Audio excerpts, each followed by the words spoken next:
Capítulo 11. Os he elegido, apóstoles míos, porque todos lleváis algo bello en vuestro interior. Del mensaje de Nuestra Señora del 2 de abril de 2015.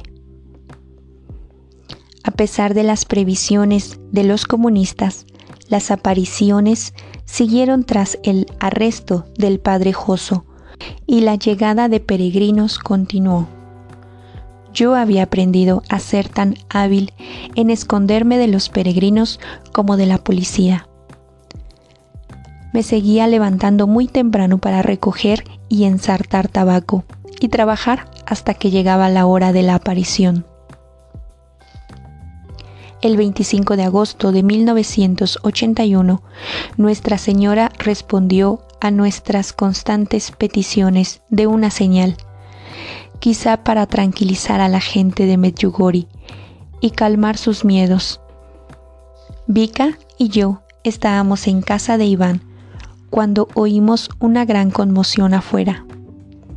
Salimos corriendo y vimos a la gente de pie en la calle, mirando hacia Krisenbach. Algunos señalaban con el dedo, otros se habían arrodillado.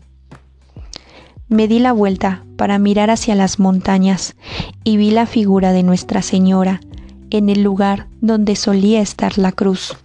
De 8,5 metros de altura, su aspecto era distinto al que estábamos acostumbrados.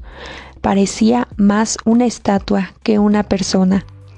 La figura se desvaneció lentamente y volvió a aparecer la cruz. Unos momentos más tarde, una extraña silueta se materializó en el cielo, encima de la montaña, formando con enormes y luminosas letras la palabra Mir, que significa paz. En nuestro idioma, Mir es también la primera parte de Miriam, el nombre judío de María. Nadie podía ignorar lo que estaba sucediendo en Medjugorje. Es como si estuviéramos viviendo en los tiempos bíblicos. Seguíamos con nerviosismo la noticia sobre el juicio del padre Josso. Cada vez que alguien mencionaba su nombre, sentía un vacío dentro de mí. En los días anteriores al juicio, Nuestra Señora nos pidió ayunar a pan y agua y rezar por él. Sin ninguna prueba de que hubiera cometido un crimen, el gobierno utilizó mentiras y falsas acusaciones para demostrar su causa.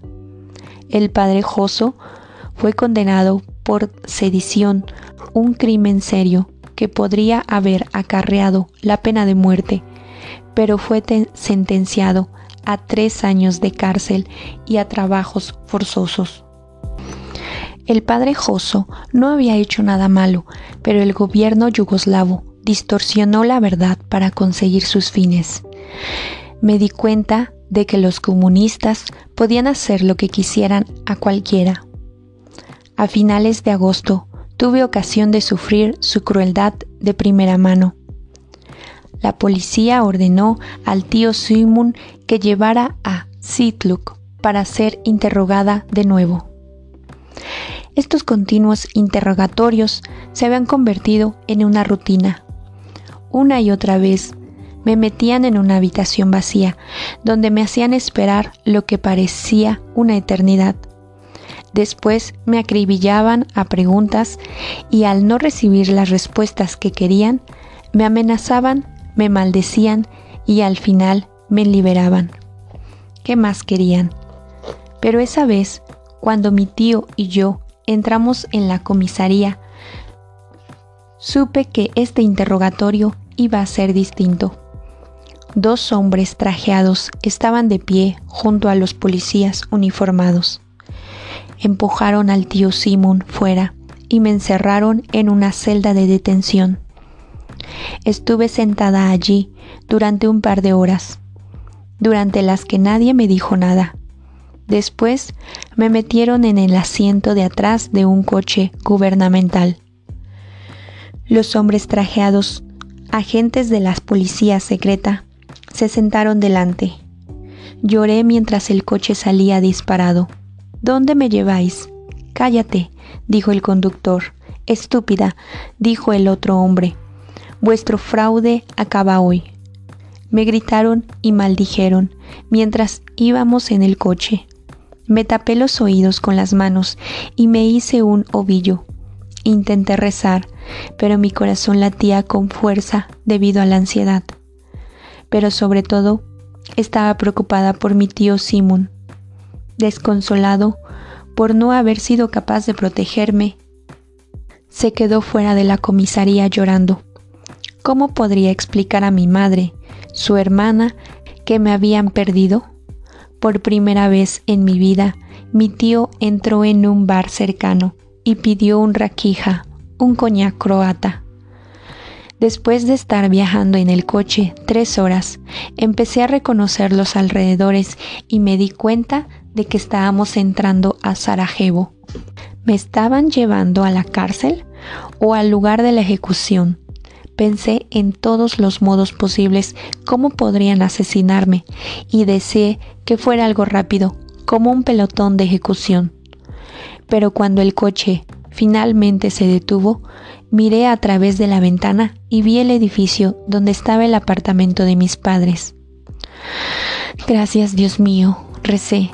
Los oficiales me escoltaron hasta nuestro apartamento. Mi madre abrió la puerta y ahogó un grito cuando me vio acompañada por los policías. Hizo el esfuerzo de sonreír y saludó a los hombres con mucha amabilidad de lo que yo pensaba merecían. Buenos días, caballeros, dijo. Qué amables han sido por traer a mi hija a casa. Mamá, dije, si supieras cómo me han tratado. Me miró sonriendo aún. Entra, cariño, no importa. Y dirigiéndose a los policías dijo, caballeros, ¿les gustaría entrar y tomar un café? Pero mamá, mi madre me dirigió una mirada que significaba cállate, por lo que respiré profundamente y me callé. Los policías le explicaron a mi madre que tenía que quedarme en Sarajevo y que necesitaría el permiso de la policía si quería ir a cualquier lugar, como cualquier enemigo de Estado. ¿Quiénes eran ellos para decirme dónde podía o no podía ir? La mayor parte de mis pertenencias personales seguían en casa de mi tío, pero lo que más me preocupaba era que mis apariciones terminarían si yo no estaba en Medjugorje. Mientras los policías se iban, uno me miró con rabia y me dijo, te estaremos observando. En cuanto se fueron, la falsa sonrisa de mi madre desapareció y me abrazó. Lo único importante es que estás de vuelta, sana y salva, dijo. Estás viva y es lo más importante. Con el padre Joso en la prisión y yo fuera de Medjugorje, los comunistas probablemente pensaron que todo terminaría de una manera tranquila. De nuevo subestimaron el poder de Dios. Tenía un sentimiento encontrado, amargo y dulce a la vez, por estar de vuelta en Sarajevo. Había echado de menos a mis padres y a mi hermano, pero no lo sentía mi hogar como antes. Lo que en el pasado era mi refugio, ahora se había convertido en una prisión. Aunque había estado fuera solo 2 meses, me parecía que había vuelto siendo una persona distinta. Habían pasado muchas cosas en poco tiempo y yo había crecido de la noche a la mañana. Las cosas que me preocupaban antes, ahora parecían no tener importancia. Durante las primeras horas de mi vuelta a casa, sentí un nudo en la boca del estómago. Al estar tan lejos de Medjugorje y separada de los otros, estaba segura de que Nuestra Señora ya no se me aparecería. Pero mi preocupación desapareció esa tarde cuando, sentada en nuestro apartamento, sentí de repente su presencia. Me arrodillé en el suelo y tuve la que sería la primera aparición de muchas apariciones en Sarajevo.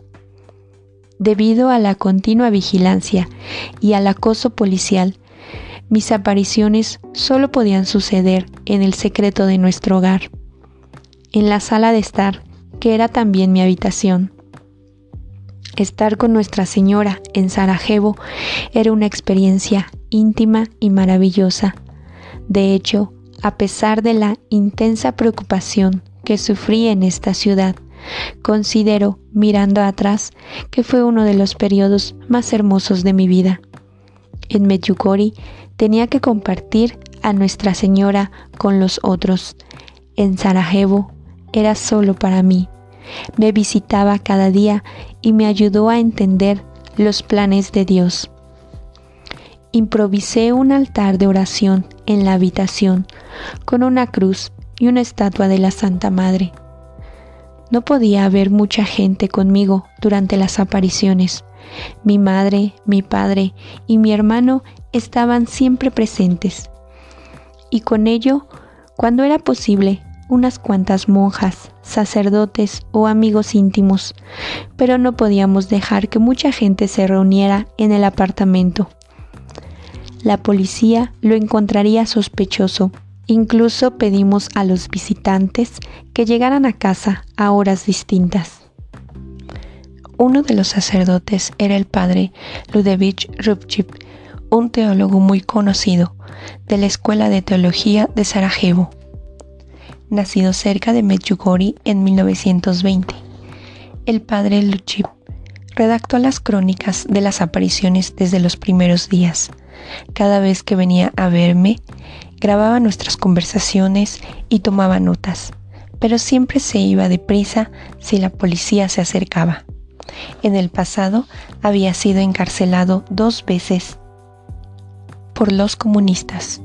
Si no hubiera sido por las visitas de Nuestra Señora cada tarde, no sé cómo habría soportado vivir en Sarajevo durante ese periodo. Mis padres y mi hermano también sufrieron mucho.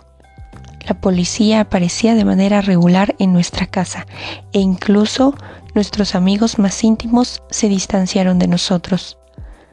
La mayoría de la gente tenía miedo de que se le viera con nosotros.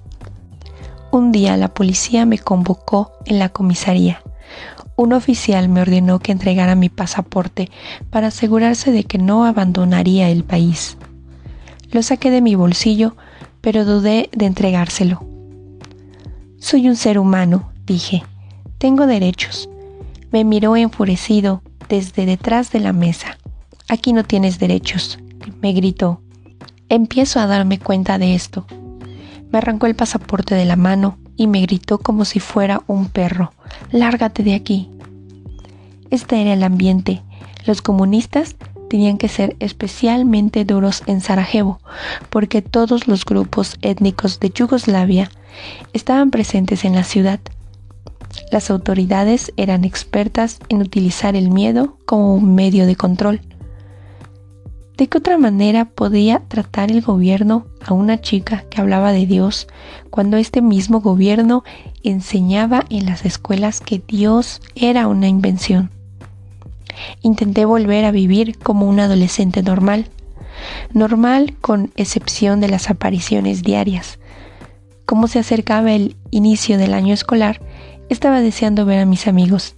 Tenía ganas también de seguir con mi educación, algo que siempre había sido importante para mí. Estaba a punto de iniciar el 3er año de la secundaria en una de las mejores instituciones de Sarajevo, ubicado a unos bloques de distancia de nuestro apartamento. Una mañana, paseando por la ciudad, le eché un vistazo a una tienda en una esquina y me detuve de repente cuando leí los titulares del periódico del día. Mirjana Dragicevic, nieta de una fascista, declara tener visiones. No parecía real. Copié las primeras líneas del artículo.